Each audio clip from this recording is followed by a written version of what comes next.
Friends, आज हम पढ़ेंगे रेडियल वेव फंक्शन और रेडियल प्रोबेबिलिटी फंक्शन। ठीक है, हमने जो प्रीवियस वीडियो पढ़ी थी उसके अंदर हमने क्या पढ़ा था कि स्क्रोडिंजर वेव इक्वेशन है जिसके अंदर हम साई जो वेव फंक्शन को यूज करते हैं। ठीक है, उस साई से के सॉल्यूशन से हम क्या कर सकते हैं, उस इलेक्ट्रॉन की पोजीशन को डिफाइन कर देते हैं। ठीक है, वहां से ऑर्बिटल ये सब हमने कंसेप्ट पढ़ लिए हैं। ठीक है, आज हम पढ़ेंगे radial wave function. Radial wave function क्या ग्राफिकल रिप्रेजेंटेशन है। अगर हमारे पास जो ऑर्बिटल्स हैं 1s 2s 2p, ठीक है, ये सब ऑर्बिटल्स को हम ग्राफिकली कैसे रिप्रेजेंट करेंगे, किससे रिप्रेजेंट करते हैं, इसके लिए हमने यहाँ पर 3 फंक्शंस डिफाइन करे हैं। ठीक है, एक है रेडियल वेव फंक्शन, एक है रेडियल प्रोबेबिलिटी डेंसिटी ग्राफ और हो गया एक रेडियल प्रोबेबिलिटी फंक्शन। ठीक है, ये सब क्या है, एक के बाद अल्टरनेट है। मतलब कि सबसे पहले हमने क्या किया, साई को डिफाइन किया। साई क्या है, आर की वैल्यू पर डिपेंड करता है। आर क्या है, न्यूक्लियस से इलेक्ट्रॉन की डिस्टेंस। ठीक है, आर क्या है, न्यूक्लियस से इलेक्ट्रॉन की डिस्टेंस, उसको हम क्या कहते हैं, आर कहते हैं। ठीक है, वो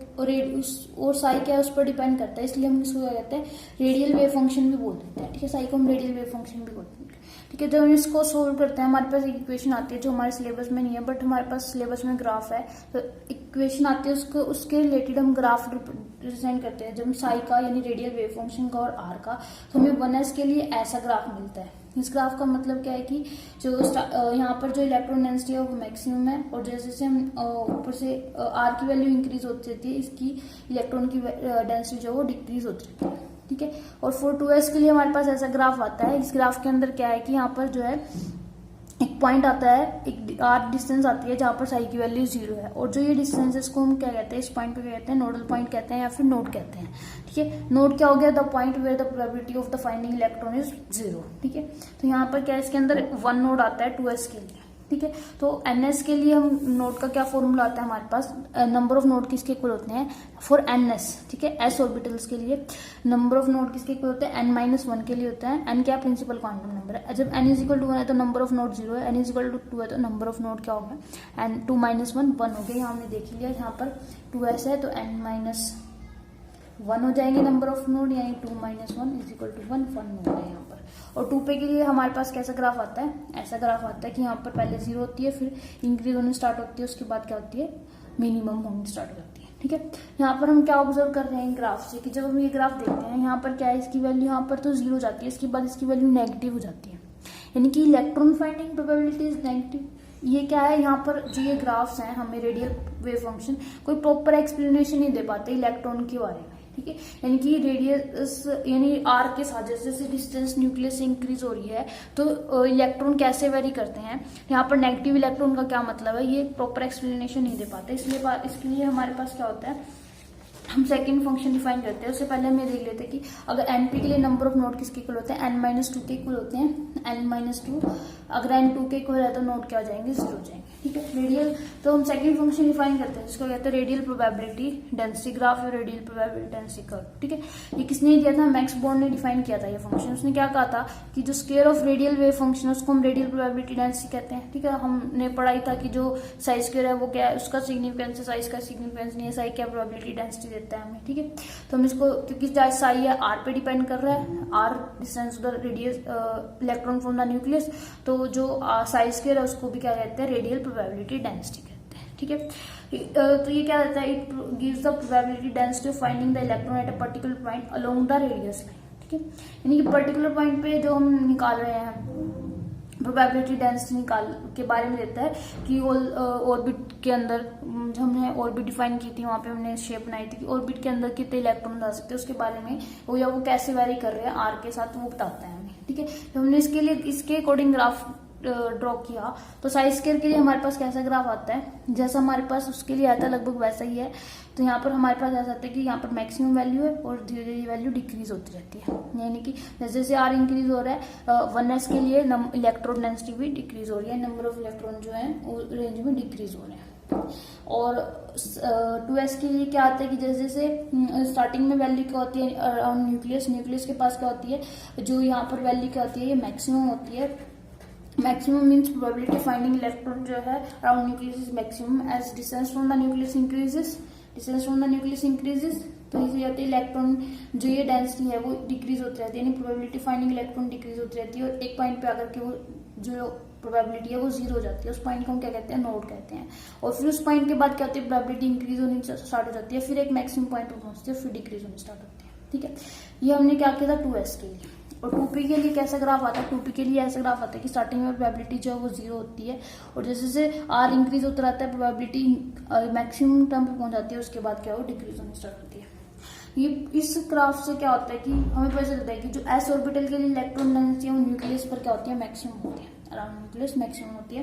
बट p के लिए बाकी s को छोड़ के बाकी सभी ऑर्बिटल्स के लिए जो इलेक्ट्रॉन डेंसिटी है वो क्या होती है, न्यूक्लियस पर 0 होती है, जैसे कि हमने p के लिए यहाँ पर ग्राफ ड्रॉ किया हुआ है। और उसके बाद क्या है कि जो प्लॉट है r² versus r give the probable electron density around the nucleus, या फिर हम इसको ψ² भी लिख सकते हैं। ψ² वर्सेस r का जो ग्राफ हमें प्रोबेबल डेंसिटी देता है अराउंड द न्यूक्लियस। तो हम क्या करते हैं, इस जो हमारे पास ये फंक्शन था, इससे हम क्या कर सकते हैं, सिर्फ अराउंड द न्यूक्लियस जो है यानी कि स्पेस के अंदर जो हम वो निकालते हैं प्रोबेबिलिटी। ठीक है, यानी कि हमारे पास जैसे ये न्यूक्लियस हो गई, हमने क्या इसकी रेंज ले ली कि हाँ इसके अंदर हम इसकी प्रोबेबिलिटी निकालेंगे, या फिर इसके अंदर हम इसकी प्रोबेबिलिटी निकालेंगे। ठीक है, अगर हमें क्या करनी है, इस रीजन के अंदर प्रोबेबिलिटी निकालनी है, या पर्टिकुलर पॉइंट पे पर्टिकुलर स्पेस पे हमें प्रोबेबिलिटी निकालनी है, तो उसके लिए जैसे कि स्मॉल रीजन हो गया, इसके अंदर प्रोबेबिलिटी निकालनी है, तो इसके लिए हमने क्या किया, नया फंक्शन डिफाइन किया जिसको हम क्या कहते हैं, रेडियल प्रोबेबिलिटी फंक्शन, जिसको किससे रिप्रेजेंट करते हैं 4πr² से। ठीक है, इसको ये क्या डिफाइन करता है, किसके लिए है, find the probability of electron in small region के अंदर। ठीक है, the volume of that region is consider, volume जो उसका रीजन का क्या करते हैं हम कंसीडर करते हैं, तो उस रीजन को निकालने के लिए सबसे पहले हम उस रीजन का वॉल्यूम निकाल देते हैं। ठीक है, the product of probable electron density and the corresponding volume of the space is known as radial probability function. ठीक है, जो प्रोबेबल इलेक्ट्रॉन डेंसिटी मीन्स ψ², और जो उसका वॉल्यूम है, उन दोनों की प्रोडक्ट को हम क्या कहते हैं, रेडियल प्रोबेबिलिटी फंक्शन ψ² × dv। हमें क्या करना है, अब dv निकालना है। मान लो हमारे पास जो ये हमने रीजन डिफाइन किया है कि हम इस रीजन के अंदर, जो ये शेडेड रीजन है, इसके अंदर हमें क्या निकालनी है, इलेक्ट्रॉन डेंसिटी निकालनी है। ठीक है, तो इसके लिए क्या करेंगे हम, सबसे पहले हमें पता है इसकी डिस्टेंस r है, और इस रीजन का जो डिस्टेंस है वो dr है, तो ये इस आउटर सर्कल की क्या हो जाएगी, r+dr हो जाएगी। ठीक है, तो हमें dv निकालना है, तो हमें पता है कि एक स्फीयर का जो वॉल्यूम क्या होता है 4/3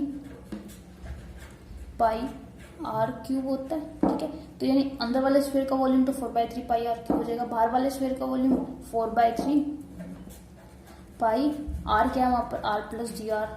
ठीक है, तो हम क्या करना है, शेडेड रीजन का निकालना है, तो लार्जर में से स्मॉलर माइनस कर देंगे। ठीक है, तो लार्जर में से स्मॉलर माइनस करेंगे तो हमारे पास क्या आ जाएगा, volume of the shaded portion आ जाएगा, लार्जर क्या हो गया 4/3 πr+dr³ माइनस 4/3 πr³। जब हम इसको सॉल्व करेंगे तो हमारे पास क्या आ जाएगा, r+dr का क्यूब ओपन करेंगे तो हमारे पास r³ + dr³ + 3r² + 3r dr² आ जाएगा, और यहाँ से हमारे पास -r³ आ जाएगा, r³ से r³ कैंसिल हो जाएगा, और dr और जो dr² है dr³ ये क्या है, बहुत ज्यादा स्मॉल टर्म है, dr जो बहुत ज्यादा स्मॉल है, तो इसलिए dr² करेंगे और क्यूब करेंगे और भी ज्यादा स्मॉल हो जाएंगे, तो हम इनको नेग्लेक्ट कर देंगे। तो जो हमारे पास वैल्यू बचेगी वो आ जाएगी 4πr²dr। ठीक है, 4πr²dr क्या है, हमारे पास वॉल्यूम आ गया।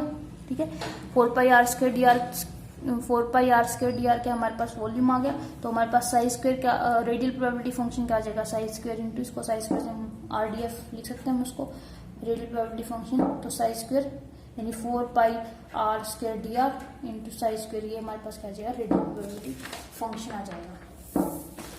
ठीक है, अब हम इस पर बेस्ड जो इस फंक्शन से रिलेटेड ग्राफ ड्रॉ करते हैं और वहां से कैलकुलेट करते हैं। जब हम इसका ग्राफ ड्रॉ करते हैं तो हमें 4πr² ψ² और r के बीच में, r क्या है, distance to the electron from the nucleus, तो इनके बीच में ग्राफ ड्रॉ करते हैं तो हमें ऐसा ग्राफ मिलता है, यानी जैसे कि अराउंड न्यूक्लियस के अराउंड तो क्या है, इलेक्ट्रॉन डेंसिटी 0, जैसे जैसे distance from the nucleus increase होती है तो मैक्सिमम पॉइंट आ जाता है जहाँ पर प्रोबेबिलिटी फाइंडिंग इलेक्ट्रॉन मैक्सिमम, उसके बाद क्या है, प्रोबेबिलिटी फाइंडिंग इलेक्ट्रॉन जो डिक्रीज होनी स्टार्ट हो जाती है। ठीक है, और ये हम 1s ऑर्बिटल के लिए ड्रॉ कर रहे हैं, और इस पॉइंट को क्या कहेंगे, जहाँ पर मैक्सिमम प्रोबेबिलिटी मिल रही है, और इससे क्या करेंगे हम, इस पॉइंट के कोरस्पॉन्डिंग हम क्या कर सकते हैं, r की वैल्यू कैलकुलेट कर सकते हैं। जब हम r की वैल्यू कैलकुलेट करेंगे तो हमारे पास 53 पिकोमीटर आती है। ये 53 पिकोमीटर बहुत ही इंपॉर्टेंट है। ये हमें क्या बताते हैं कि जब हमने बोर मॉडल स्टडी किया था, उसने क्या कहा था, ऑर्बिट को डिफाइन किया था। ऑर्बिट को क्या कहा था कि जो प्रोबेबिलिटी है जहां पर इलेक्ट्रॉन को फाइंड करने की, कि इलेक्ट्रॉन जो है न्यूक्लियस के अराउंड एक पर्टिकुलर डिस्टेंस पर मूव करते हैं जहां पर इलेक्ट्रॉन डेंसिटी क्या होती है, मैक्सिमम होती है। या फिर उसने कहा था कि जहां पर इलेक्ट्रॉन्स मूव करते हैं वो पर्टिकुलर डिस्टेंस का कहते हैं हम रेडियस ऑफ द न्यूक्लियस कह देते हैं, ठीक है।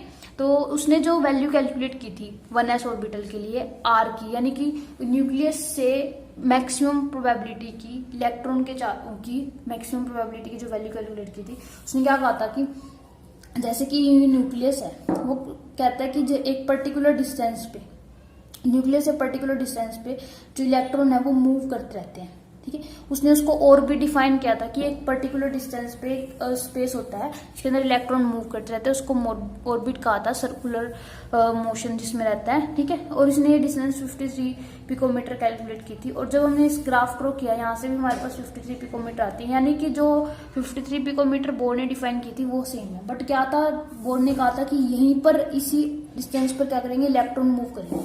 बट क्या है, जो हमारा ये ग्राफ है रेडियल प्रोबेबिलिटी डिस्ट्रीब्यूशन फंक्शन है, ये हमें क्या बताता है कि हाँ यहाँ पर मैक्सिमम इलेक्ट्रॉन है, बट इससे कम डिस्टेंस और इससे ज्यादा डिस्टेंस पर भी इलेक्ट्रॉन प्रेजेंट होंगे, बट उनकी जो डेंसिटी है वो कम होगी। ऐसा नहीं है कि इससे कम पर इलेक्ट्रॉन नहीं है, इससे इधर ज्यादा वैल्यू पर इलेक्ट्रॉन नहीं है, बट यहाँ पर जो है मैक्सिमम इलेक्ट्रॉन है। सिमिलरली जब हम 2s और 2p के लिए ग्राफ ड्रॉ करते हैं तो हमारे पास ग्राफ ऐसा ही आता है। यहाँ पर क्या होता है, पहले एक स्मॉल कर्व आती है और फिर लार्ज कर्व आती है। स्मॉल कर्व तो जो होगी 1s के लिए हो गई, और जो लार्ज कर्व है ये सेकंड 2s के लिए हो गई। टोटली जो ये ग्राफ 2s के लिए है, और जो यहाँ पर प्रोबेबिलिटी है इलेक्ट्रॉन डेंसिटी की वो 0 आ जाती है, इसको हम नोट बोल देते हैं। और यहाँ पर क्या है, मैक्सिमम 2s के लिए वैल्यू कितनी आती है, 270 पिकोमीटर आते हैं, जो कि हमारी एक्सपेरिमेंटल वैल्यू से मैच करती है। तो ये पॉइंट मैक्सिमम प्रोबेबिलिटी को दिखाता है, और ये ग्राफ 2s के लिए। सिमिलरली हम 2p के लिए भी ग्राफ ड्रॉ कर सकते हैं। यहाँ पर भी यही है कि स्टार्टिंग में न्यूक्लियस के अराउंड क्या होती है, इलेक्ट्रॉन डेंसिटी 0 होती है, उसके बाद इंक्रीज होना स्टार्ट होती है, उसके बाद डिक्रीज होना स्टार्ट हो जाती है, और इसको हम यहाँ पर मैक्सिमम प्रोबेबिलिटी करेंगे, ठीक है। और ये वैल्यू जो आती है 210 आती है, ठीक है। तो यहाँ से क्या हो गया, हमारे पास हम स्मॉल रीजन के अंदर भी प्रोबेबिलिटी कैलकुलेट कर सकते हैं। और यहाँ से हमारी जो प्रोबेबिलिटी डेंसिटी कर्व से हम क्या कैलकुलेट कर रहे हैं, radius of the radius of the atom means the distance from the nucleus से probability finding the electron is maximum, वो कैलकुलेट कर सकते हैं, जो हमारी बॉल मॉडल से बैच करती है। इसलिए जो हमारा एक्सपेरिमेंटल और थ्योरेटिकल जो मॉडल है वो दोनों वेरीफाई हो जाते हैं। और ये ग्राफ जो हमें इंपॉर्टेंट इन्फॉर्मेशन देता है अबाउट द एटम और एन इलेक्ट्रॉन। सो ये बहुत इंपॉर्टेंट है। अगर आपको इसमें कोई भी डाउट हो तो आप कमेंट बॉक्स में कमेंट कर सकते हैं। अगर आपको वीडियो अच्छी लगी तो आप इसे लाइक, सब्सक्राइब एंड शेयर जरूर करें। Thank you.